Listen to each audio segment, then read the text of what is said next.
Hello everyone, Patricius Chiwandono again here. Now I'm going to talk about language testing. I'm going to talk about typical mistakes that some students make when they create a classroom test or achievement test. Okay, let's dive to my PowerPoint. So today's topic is typical mistakes in creating a classroom or achievement test.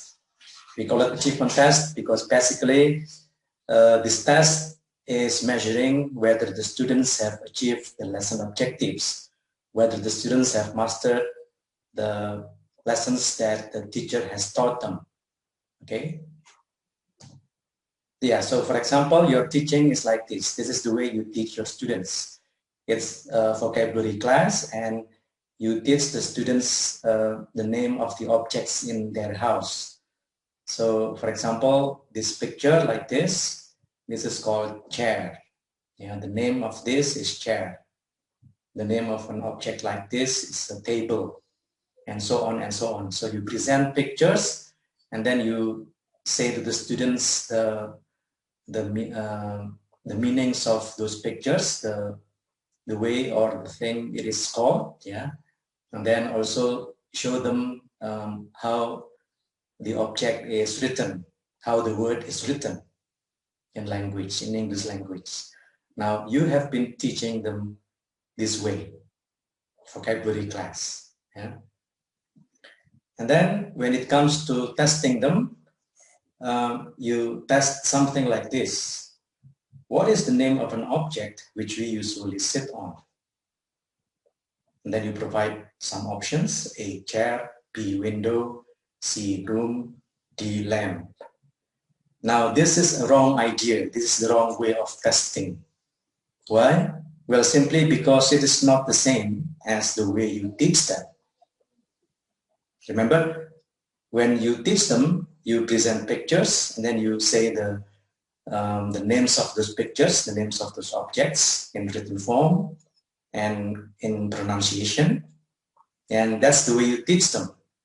Now you suddenly, all of a sudden, in your test, you give something like this. You make them read and understand this long sentence. What is the name of an object which we usually sit on? Yeah, of course, they will have difficulty because they are not used to that kind of teaching. And suddenly in the test, you make them face that kind of sentence, that kind of stimulus. Of course, they will be confused. And not only that, that is wrong because it's not, in terms of content validity, it has low content validity because the way you test them is not the same as the way you teach them. Yeah. So basically, that is a wrong way of testing the students, the vocabulary that they have learned from your class. Yeah. So what is the correct one? Now, this is the correct one. You present a picture like this, and then this is the item. This is lamp or table or chair or spoon. Then they have to pick one of these options. Yeah, that corresponds to the object here.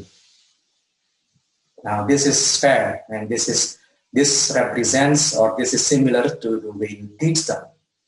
And so your test here, if your test looks like this, then it is right, it is correct. It's the correct way of testing them, the vocabulary that they have learned from your class. Yeah. Okay, so that's the first one. Now the second one, when you are asked to explain why you choose a particular format, here is the wrong answer. Yeah. So for example, the question is, why do you use multiple choice format for that vocabulary test? And then this is your answer. I use that format because it is easy for the students and because I want to teach them the relation between the objects and their names. Now this is wrong. Yeah.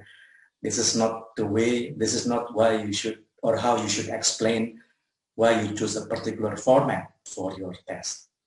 It's not because it's easier for the students or because you want to teach them a certain way of thinking or a certain way of answering items or tests. No, that's not your primary concern. Yeah. Now, the foremost is most important reason why you use a certain test must have something to do with the reliability, validity, practicality, and coverage of the test. Now, this should be your main concern when constructing any kind of test. It must be reliable, valid, and if possible also practical, and it covers the wide range of materials and wide range of topics that you have taught your students. That should be the main concern, and not because I want to teach them something. No, that's not the correct way of explaining why you use a specific test format. Yeah. So again, when you test, you should not be concerned about teaching. Now, when you're a language tester, when you're a language examiner, you don't really care about teaching. Your main concern should be the quality of your testing.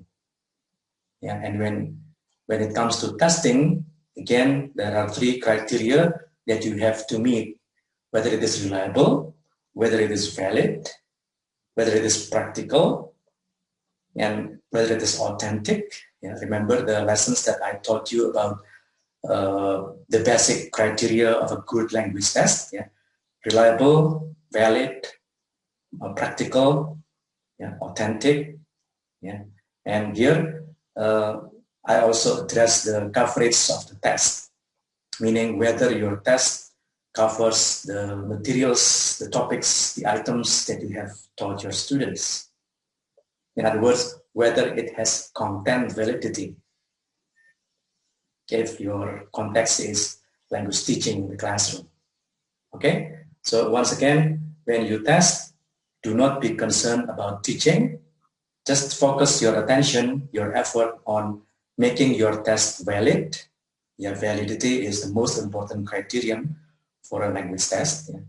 Whether your test is reliable and whether your test is authentic, whether your test is practical, and whether your test covers a wide range of materials or the topics that you have taught your students. Yeah, or whether your test has covered enough constructs that are contained in a theory of a language skill. Yeah, okay.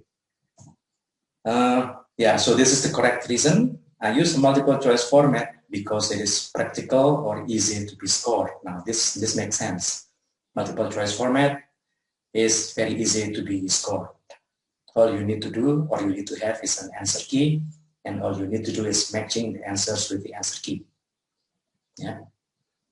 Also, because it can cover many topics that they have learned. Yes, with multiple choice, you can cover lots of materials, lots of topics that you have learned, that you have taught your students. Yeah. If you use a short answer, your correct reason will be like this. I use short answer format because I want to measure their ability in writing the words correctly. Okay, this is acceptable. You want to measure, again, it has something to do with testing, not teaching. Yeah. You want to measure a specific ability in your students after you teach them. Okay, so that's it. Yeah. Okay, I hope this is useful for you. Stay safe, stay healthy. Goodbye. See you again in my next episode.